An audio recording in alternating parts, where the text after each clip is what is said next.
Hey guys, this is just a quick video going through your notes on inflation just before we get to meet again on Friday to make sure you understand them. So inflation is defined as a sustained increase in prices. This is different to deflation, where we see prices falling, or disinflation, where we see prices rising but by a smaller amount. So for example, if inflation had been 5%, but in the following time period inflation is 3%, prices are still rising, but they're rising by a smaller amount, so this would be disinflation. Normal inflation in the UK is said to be around about 2%. That's the target that the government has. The government doesn't want no inflation in the UK. The government doesn't want price increases to be zero, because it realises that some increase in prices suggests that the economy is doing well and that there's lots of heat and activity in the economy, and that's why prices are rising. Hyperinflation is where prices increase by significant amounts. We're talking 1,000%, 100,000%. And these are really only seen in very few countries: Zimbabwe, Venezuela, Nazi Germany in the interwar years. And hyperinflation is associated really with the increases in the money supply that we'll come to in a few minutes' time. Inflation is measured through the RPI and the CPI, and both of these measurements really take into account a basket of goods and services. Around about 1,000 goods are measured each month to see what their prices are. Now, this basket of goods is supposed to be representative of the average person.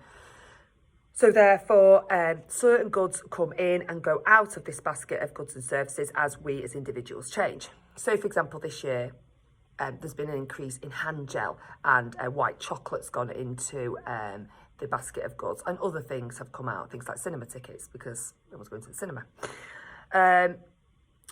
Inflation's also measured using index numbers, where you compare the current value with the old value times by 100 and added to 100, and they're also weighted for their importance. I'll explain that more in class. Everyone's inflation figures will differ, whether that be where they live in the UK or the person that they are, because we all buy different things, and therefore the prices of the things that we buy will vary and increase in different amounts. Therefore, our inflation rates will just be different. There are three main causes of inflation: demand pull, cost push, increase in the money supply.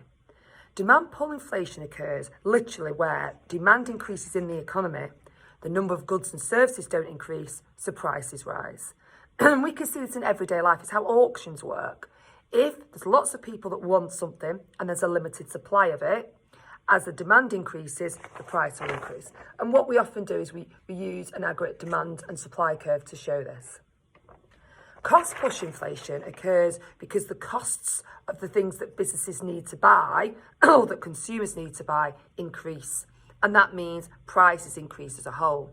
So if the price of oil increased by 20%, we would find that goods and services would increase, because one of the key raw materials that businesses and consumers have to pay for is oil and the derivatives, petrol, diesel, etc. So they will increase in price, meaning costs increase, meaning prices increase.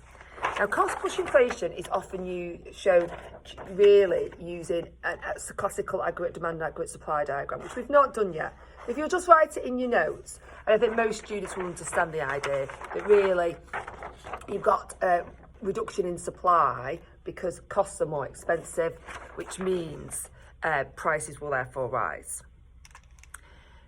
Also, inflation is caused due to increase in the money supply. So what this here means is that people have access to more money because they've got more money, but there's no increase in goods and services.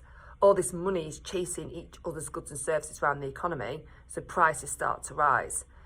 And what we saw, this increase in the money supply, was what happened in the interwar years in Germany. It's happened in Venezuela and Zimbabwe, where the governments printed money, and literally printing press printed money, gave it to the people, but there was nothing to buy. So people started to outbid each other for goods and services. Prices started to rise. Increasing the money supply is really dangerous, and governments really try and keep their money supply really steady to stop hyperinflation, which tends to come from increases in the money supply. Very dangerous thing to do.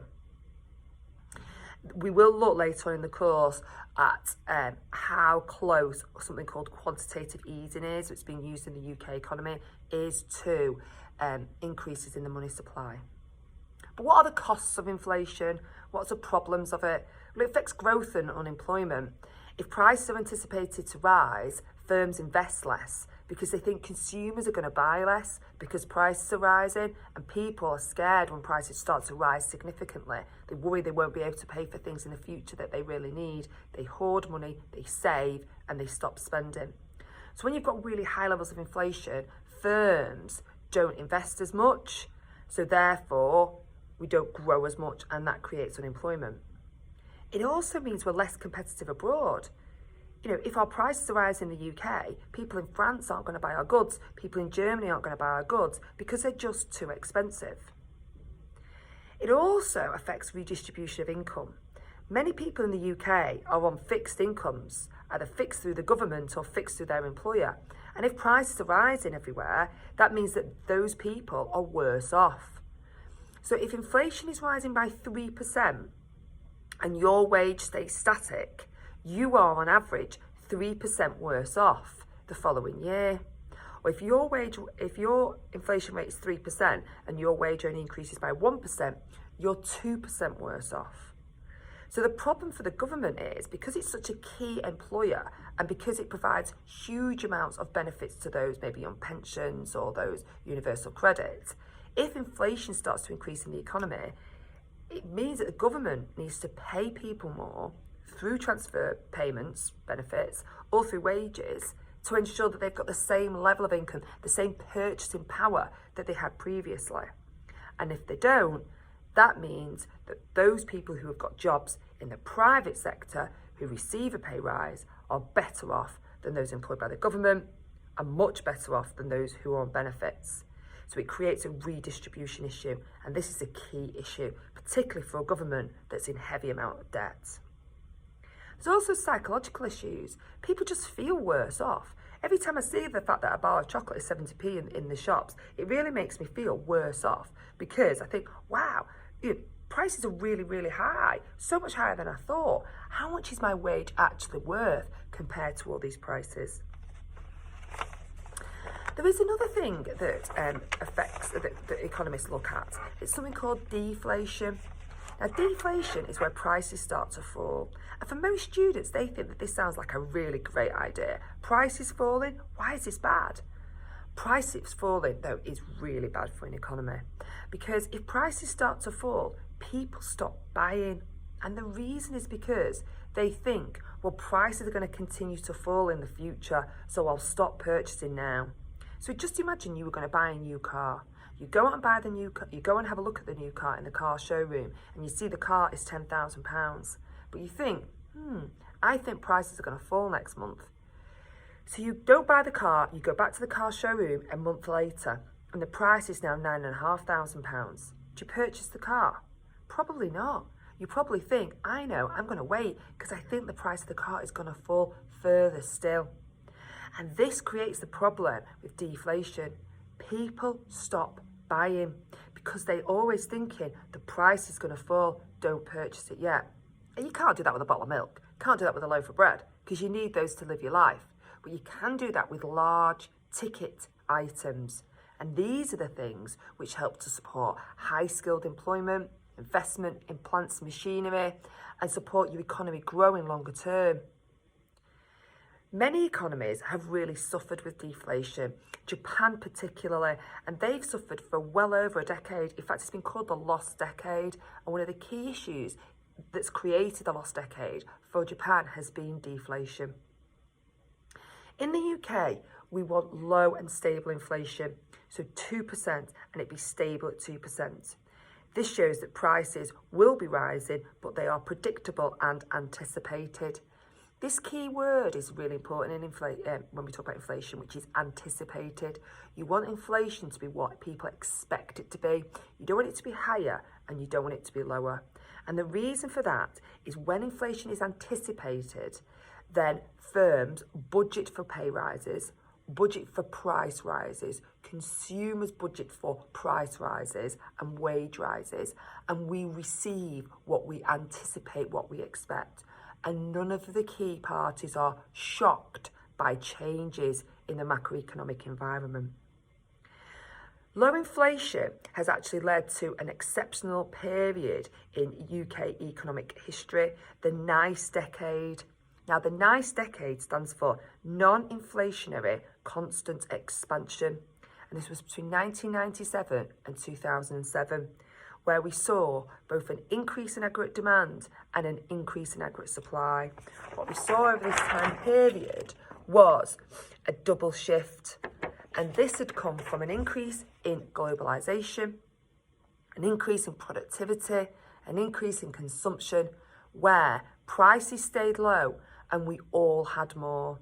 So in our economy today, we have access to far more goods and services than we would have had access to before, due to this NICE decade, this non-inflationary constant expansion. One of the key reasons for this was globalisation.